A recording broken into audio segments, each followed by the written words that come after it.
fanweeru simili toftalu si juróom-ñaari waxtu mbokk yeeg xarit yi bisimila ci xabaaru marax yi bokk na ci ponk yi mbiru Oumar Watt di xale bu góor bi fi jotoon na laale ak ay militaire français ba mu juraloon ko loraange fameem ak ci avocat nag di naqarlu kàddu yi nga xamante ne yenn ci responsable hôpital Fann yëkki nañ ko xam la ne moom Oumar Watt ba mu yëgsi ci hôpital ba nekkul woon dans le coma avocat yi jàpp ne sax dañoo nasaxal lii di secret médical. ñetti fanu grève di li nga xam ne nag moom la kuréel gi ëmb interne ak ancien interne yi nekk ci hôpitaux yi daal di soobu bokk na ci li ñuy sàkku maanaam feuille de route gi ñu taxawaloon ñu jëmmal ko mu jëm nag ci seen wàllu statut seen recrutement wala sax prise en charge médicale. voteek njiitu réew yi ñu dëgmal ci atum 2019 maître Mame Adama Gueye di njiital mouvement bi di Sénégal gu bees moom sempi na ndëndëm ci làng gi li ko waral mu ne nag dafa bëgg a ortu lii di processus électoral gi moom avocat gi teg ci ne dina dem nag dajeek leader yi nekk ci opposition gi yëpp. ci wàllu tàggat yaram Sénégal qualifié ci CAN 2019 bi ñu war a amal ca Cameroun te moo ne des éliminatoires yi des na ñaari bëccëg lu ni mel Aliou Cissé di ko rafetlu di félicité ay joueuram jàpp ne nag match Khartoum bi moo nekk match bi gën a métti ci mu disputé naka noonu président fédération sénégalaise de football maître Augustin Senghor moom it di rafetlu bu baax qualification gi ponk yaa ngi noonu mbokk yi bu ngeen taaxirloo ñu dikk ak yéen ci yaatal gi.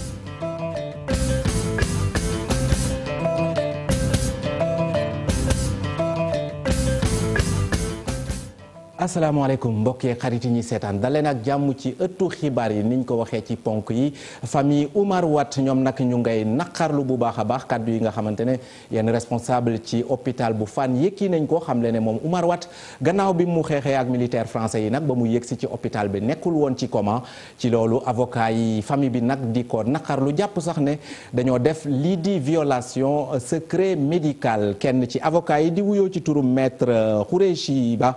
ñu teewlu ay kàddoom Cheikh Diop la ko dénk. Oumar Watt depuis bi ko mbir mi dalee dafa newoon hôpital dans le coma di nelaw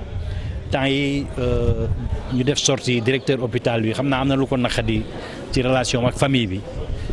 li ko indi mooy que famille bi effectivement dañu déplorer le fait que Oumar Watt génne nañ ko ñaari yoon pour defil ko scanner. violation secret médical loolu yoon ci boppam moo koy tere bon amul benn werante médecin chef nekk foofu tam aussi di.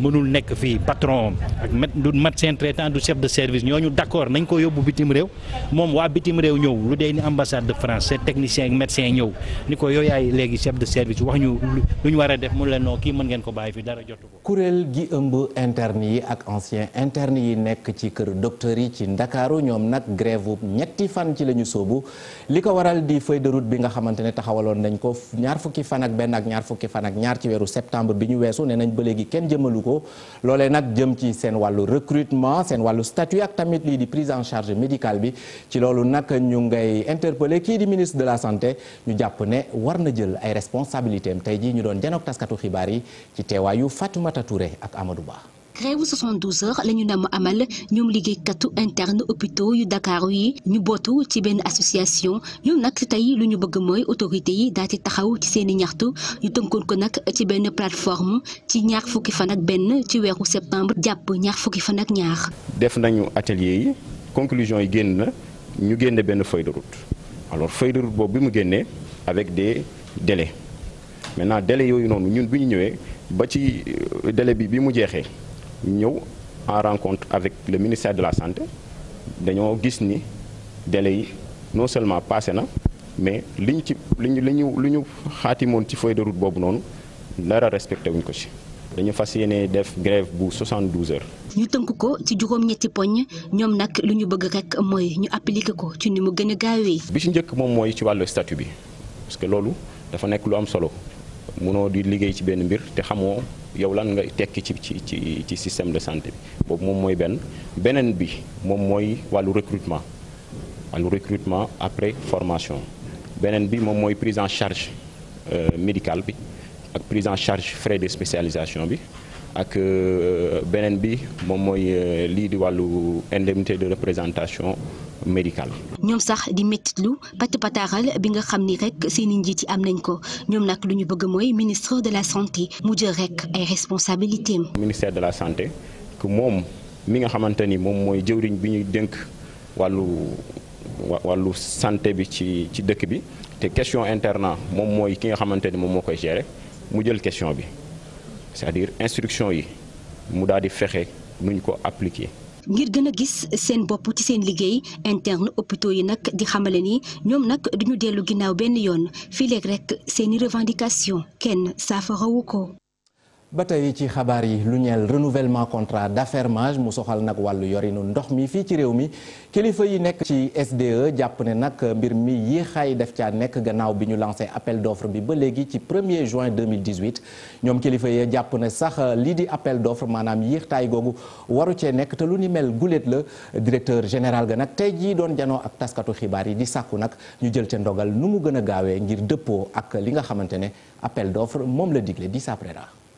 juróomu weer ginnaaw appel d'offre yi état bi waxagul ban entreprise lay jox distribution ndox mi ci Sénégal conseil d'administration bu SDE jàpp ne délai bi dafa yàgg tool te tekk-tekkaaral bi dafa am leneen lu muy nuróol. mooy processus appel d'offre bu nguur bi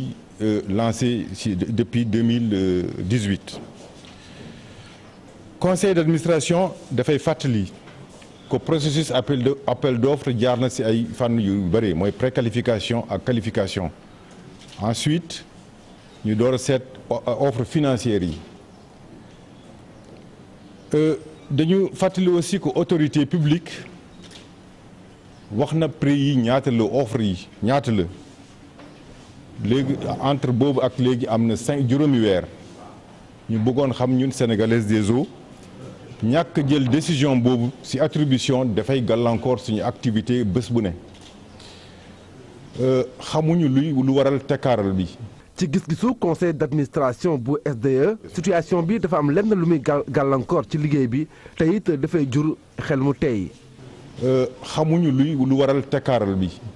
te xam ngeen ni xam nañ lu mel ni su amee dafay tey xel te ñëpp dañ ciy wax ñu bëggoon. am relation yu baax ak autorité publique yi que décision ñu mun ko jël ndax Sénégalaise des eaux continuer di wéyal liggéey bu muy def. ci fàttali ci juin 2018 bi passé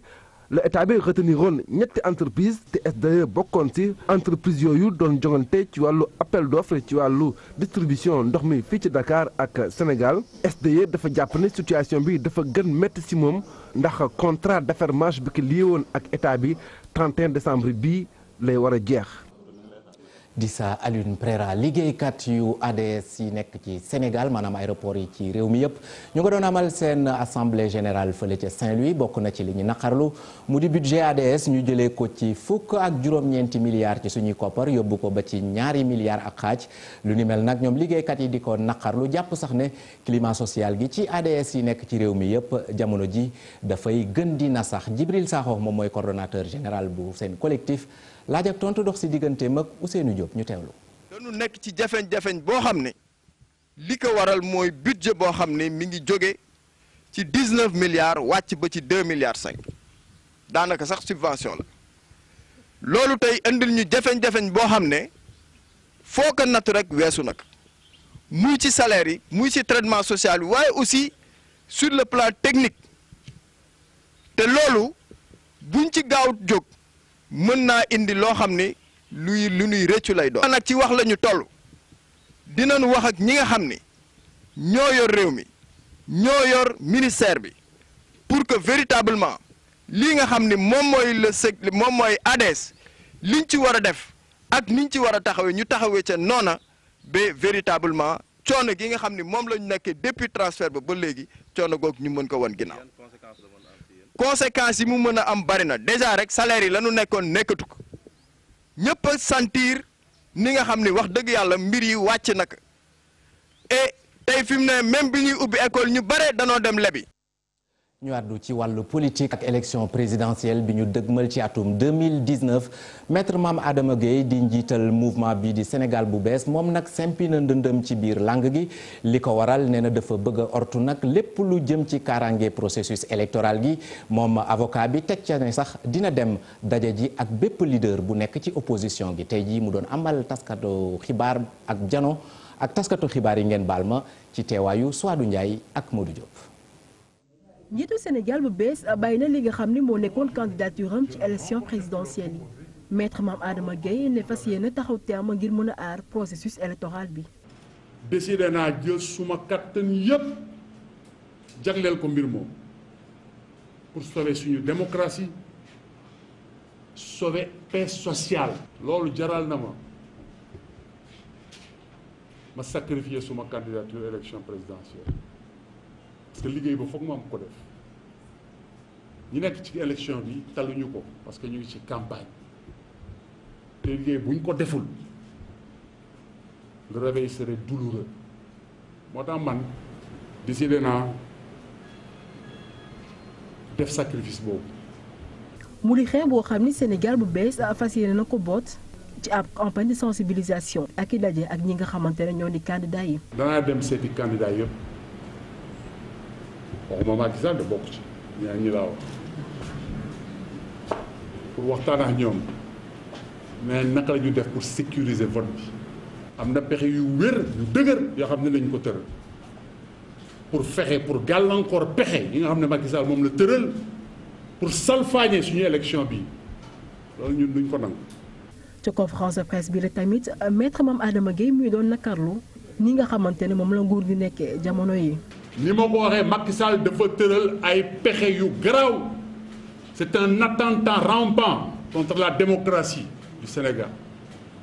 li koy firndeel yow mën a gis attentat bi ñu ngi ko commencé depuis référendum. njiitu Sénégal bu bees maître Mame Adama Gueye di woo bépp citoyen yi nga xam ne dëggu ak jub moo leen tax a jóg ngir aar suñu société si yenn jëfin yi. Souadou Ndiaye ba tey ci wàllu politique ak yenn jafe-jafe yi nga xamante ne waa APR ci seen leader yi ñu ngi koy jànkoonteel fële ca banlieue bu Dakar fu ci mel ne Guédiawaye wala sax Kër Massar donte nag ñoom ñoo bokk parti wante ab déggoo ngir mu dox seen digg dina jafe yenn saa yi lu ni mel ñu nemmeeku ko ci diggante Alioune Sall ak Lat Diop ca Guédiawaye wala sax ci diggante Moustapha Mbeng ak Abdoulaye Sow ca Kër Massar te moo ne day am na ay tànk jàmm yoo xamante ne ñenn ñi ñu ngi ko ciy jéem a dox wante ba léegi lu ni mel mujjul antu. Habib Faye Asmalik Diop. ci wàllum politique fii ci diwaanu banlieue gi yëngu na lool ca Guédiawaye ak Kër Massar parti bii di APR jaxasoo na fa ndaxte benn ci leader yi nanguwut a nekk ci ginnaaw moroomam te ku ci nekk yaa ngi naan mana. am na ñoo xam ne tey duñu mës a ànd ak Lat Diop biir APR am na ñoo xam ne duñu mës a ànd ak keneen biir APR Lat Diop la ñuy àndal donc ñu bàyyi noonu. ca Guédiawaye moom Lat Diop doon concurrent direct bu rakku njiitum réew mi di Aliou Sall di itam maire Guédiawaye dafa bëgg mbir mi leer nee na. li wóor mooy loolu moom dama koy wax nañu imaginer forme boo xamante ni peut-être mën nañ ci ànd ba mu des forme jël Lat Diop teg ko ci gannaaw nit loolu moom duma ko nangu parce que sama liggéey ci Guédiawaye ak sama taxawaay ci Guédiawaye mayatuma man may bootu ci nit fii ci Guédiawaye loolu aussi boo ko bëggee def da ngay indi problème. Abdoulaye Sow ay ñoñom woo ko ca Kër Massar ngir mu diir mbagg kii di Moustapha Mbeng mi ndey ji réew bokk moomeel ki ne pare na ngir joxe lépp lu mu am ngir gën a wane boppam ci gox googee. grand yi xam nañ ne su ma ñëwee affaire bi dina dox ñu ne donc nañ jëli booy bi buñ ko bàyyi muy nelaw donc loolu moo waral tey ñu woo ma mais tamit yéen journalistes yi xam ngeen ne Kër Massar maa ko moom. et daañ dem seeti suñu frère Moustapha Mbeng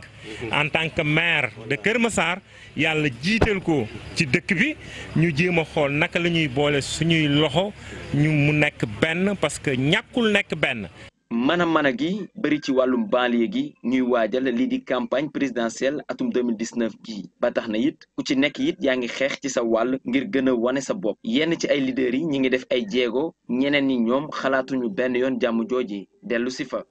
Habib Faye xiiroo gi ŋaayoo gi xastante gi yëkkati ay kàddu yu ñaaw ci muy tukkee ci yenn leader politique ñu koy fësal ci média yi lu ni mel Mamadou Ndiaye di directeur des études nekk ca CESTI di ko naqarlu teg ca nag ne buñ ko fi bëggee jëlee faaw ñu jëmmal ab kuréel goo xamante ne moom mooy ëpp sañ-sañ lii di CNRA mu teg ca ne débat gi ci wàllu politique dañ ko war a gën a ñoŋal mu amal askan bi njëriñ te ci kanamu loolee nag ne na journalistes yi dañoo war a jël bu baax seeni responsabilité Maymuna Pape Sangoune Ndiaye.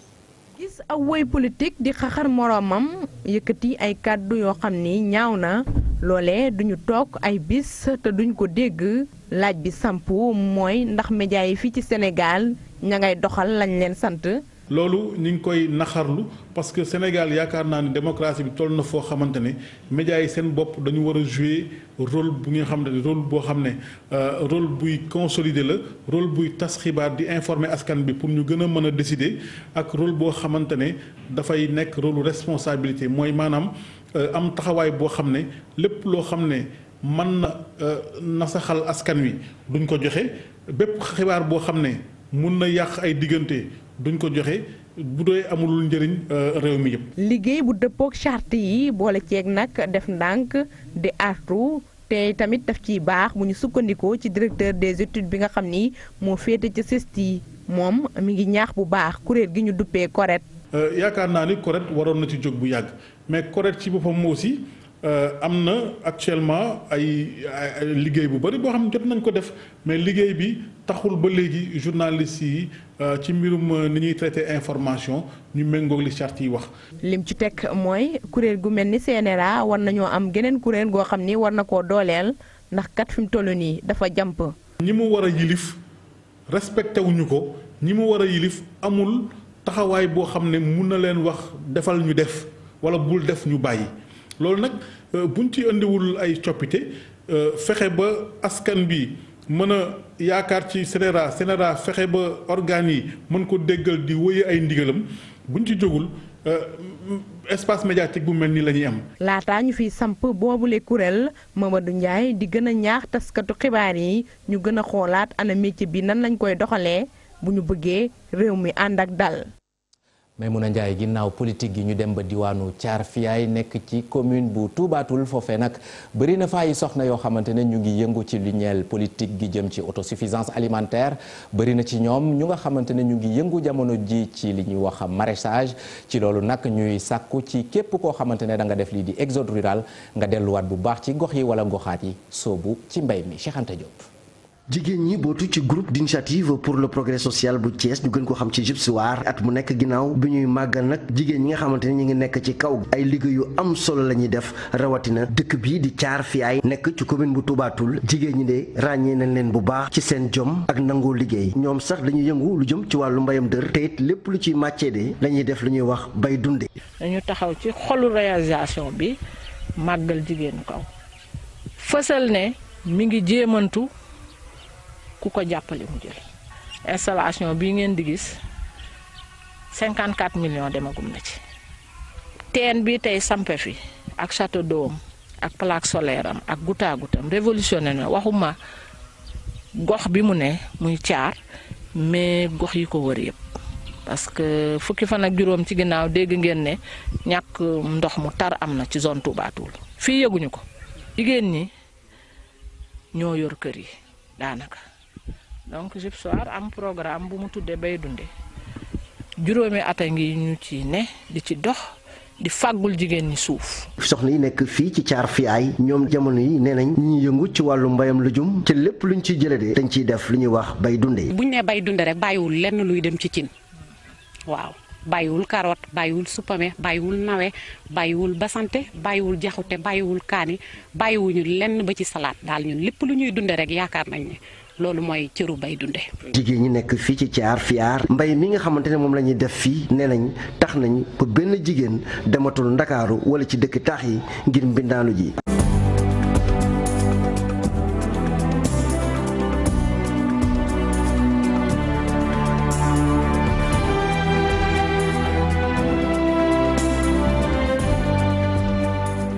xibaaru tàggat yaram football la ñu koy dooree ginnaaw nag ndam li nga xam ne Sénégal am na ko démb ci kaw Soudan 1-0 Sénégal qualifié na ci Coupe d'Afrique des Nations 2019 ñu war ko amalee ca Cameroun ci loolu Aliou Cissé di félicité bu baax a baax ay joueur am jàpp ne nag ne match Soudan bi doon na match bi gën a metti ginnaaw bi mu fi nekkee entraîneur ba léegi ñu teewlu ay kàddoom. Afrique benn match yombut si match yëpp